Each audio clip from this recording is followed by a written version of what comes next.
Welcome to VKNVN everyone. 2 years ago, I filmed a video about the changes happening in the countryside, but in today's clip, I'm going to actually show you what it's like to live here for a week. So without further ado, let's get right into it. Oh yes, it is Lunar New Year again.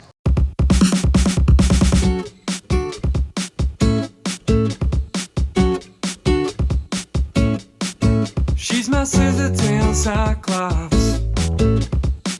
I don't know what she sees in me. Every time I doubt myself, she comes through for me. She's my scissor-tail cyclops. Without her, I can't write anything. So it's about 10:30 in the morning, a bit late for breakfast, but of course I still have to eat.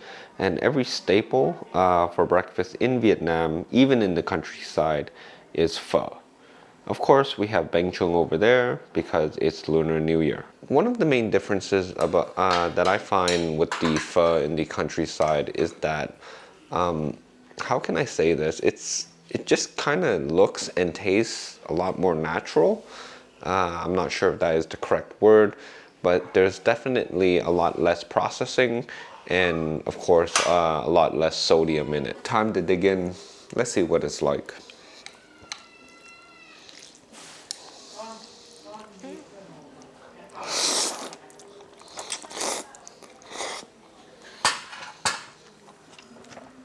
Yeah, definitely could use a bit more salt. And one of the things I've noticed is that the noodles here, they're actually a bit more thicker than the ones I've eaten in the city. But yeah, it's definitely a healthy choice. 2 hours later. This happens to me every year, and I don't know why I am never ready for it, but I always wake up late, eat breakfast late, then an hour later, I'm invited to a relative's house to eat lunch. And at this point, I'm not even hungry because, as you guys just saw, I just had pho. But of course, I still have to attend out of respect, politeness, and to join in the festivities that take part during this time of year. One of the things about these lunches, especially on the first day of Lunar New Year, is that there's always alcohol involved. Fortunately for me, I've only had 2 drinks and I kept it at that. But 2 drinks at 12 o'clock at noon during the day, you know what that does to you. So I'm going to be taking a nap and I'll see you guys in a few hours. After a nice rest, I'm ready to go out and do something.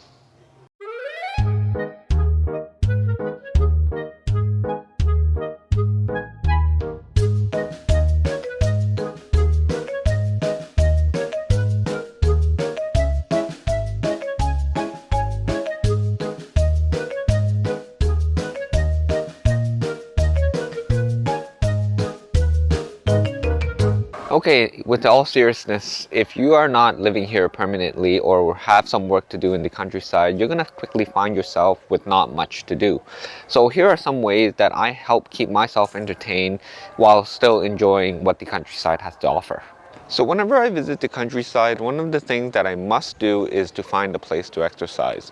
And there's no better place to do it other than this church. Yes, I know this is an area of worship, but the organizers here always keep this place open as it is very spacious and children can often be seen riding their bikes or just playing in this area. There's more than enough room here to jog around the church, do a HIIT workout, or any exercise that includes your body weight. Exercising here for the past few days has forced me to be a lot more creative with the exercises that I do. And I don't know why I didn't figure this out sooner, but one exercise I could do here are stair runs.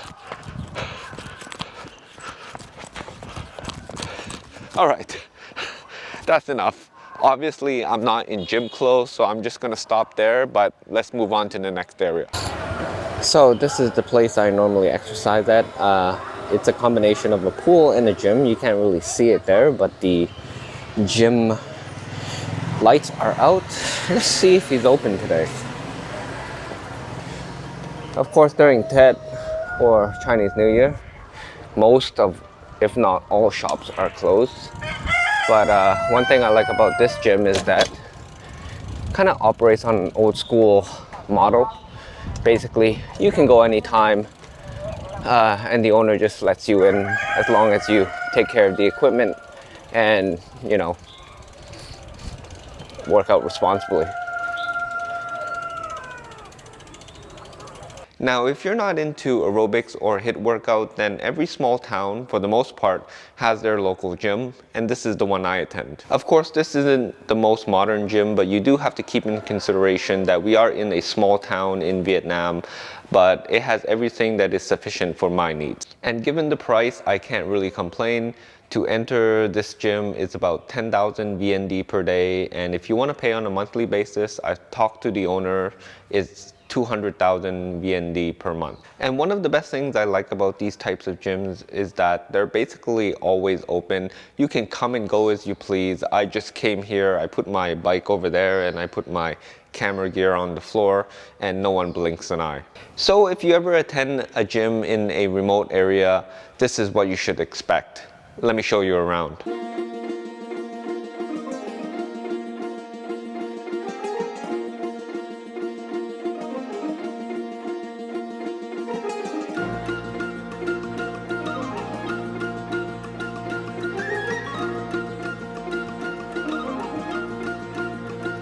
From working out, you can always take a break and do some bird watching, as many locals here raise ducks and chickens. If I drop my camera in there, I'm gonna be pissed.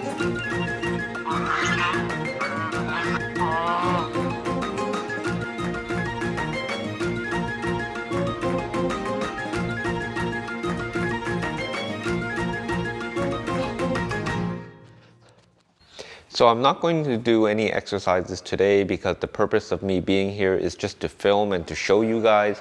But if you ever visit the countryside and you want to know the local culture a lot more, I would highly suggest you come to a place like this. So that concludes my time at the gym, and I decided to leave the best activity for last, and that is cycling.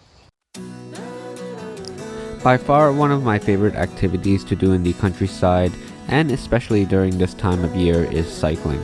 You can actually hit 3 birds with 1 stone when performing this activity. Not only do you get a good workout, you can get to know the area a lot better and of course go sightseeing. Unlike the alleyways in the big cities, the ones here are much wider and they're not a complete maze, so it'll be a lot more difficult for you to get lost. As you ride along these laneways, there'll be these small shops where you can stack up on drinks or snacks if you choose to. It's definitely a unique part of town to explore. Cycling in the countryside is just so much more peaceful. You have these long stretches of road that just go on forever, and this definitely makes cycling a lot more relaxing.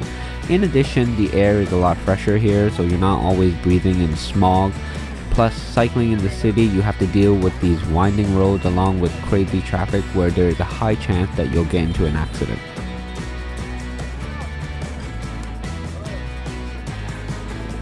So one of my favorite parts of this small town is just this stretch of road. And what's unique and different about it is that it has water on both sides.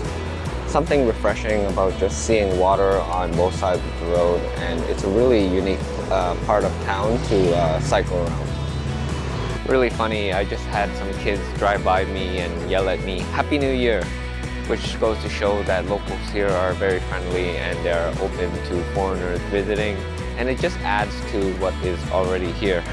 I think the funniest part is that, you know, I look Vietnamese, but they still yell at me in English.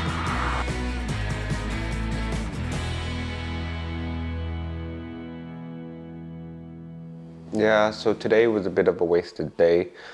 Once again, I had a few at lunch, ended up falling asleep around 3 o'clock in the afternoon and woke up at 5. By that time, it's kind of too late to do anything because, of course, it is winter here in Vietnam. It does get dark quite quickly, and once it gets dark, you can't really do anything. So I'll have to film downtown tomorrow, but right now, this is what I'm having as a light dinner. Here we have some noodles with, of course, vegetables. And I'm not sure what this meat is called in English, but in Vietnamese it's called giò. Hopefully I'm pronouncing that right. They also do have this in other countries throughout the world. I'm pretty sure you guys would recognize it if you have ever eaten Vietnamese food. But one of the specialties in this here are these small onions, and they're just amazing. Sorry, I was just interrupted there a bit, but yeah, that is the meat called giò. I was actually talking about these mini onions, and they're pretty amazing because they add a lot of zing, and there's a lot of crunchiness to them whenever you pair them up with other food. Let's get a good piece. So, come on, focus. Here, focus on that onion. There we are. Okay, now it goes back to focus. Yeah, okay. So there's the onion, and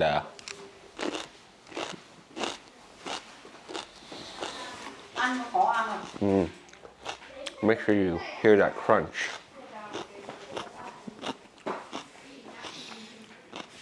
Yeah. Everyone who I have introduced those mini onions to just love them, and it's definitely something you should try if you ever get the chance to.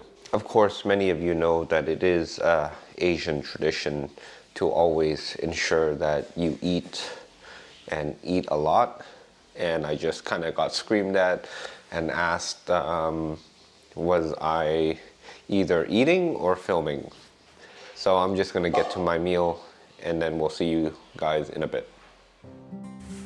So one of the areas you must visit when staying in the countryside is what I like to call Main Street, which is usually a stretch of road where all the commerce takes place. Here you'll find much more modern shops that you'll see in the city, and it's where the younger generation likes to hang out. Of course, things like go-karting or any other more demanding entertainment such as cinemas won't be here, but you'll still have access to cafes, bakeries, electronic stores, bubble tea, and more stylish clothes shops.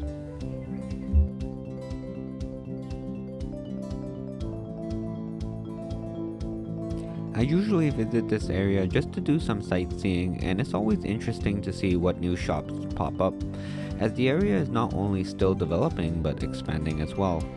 When you've had enough boiled chicken and you want fried chicken, this is the place to come.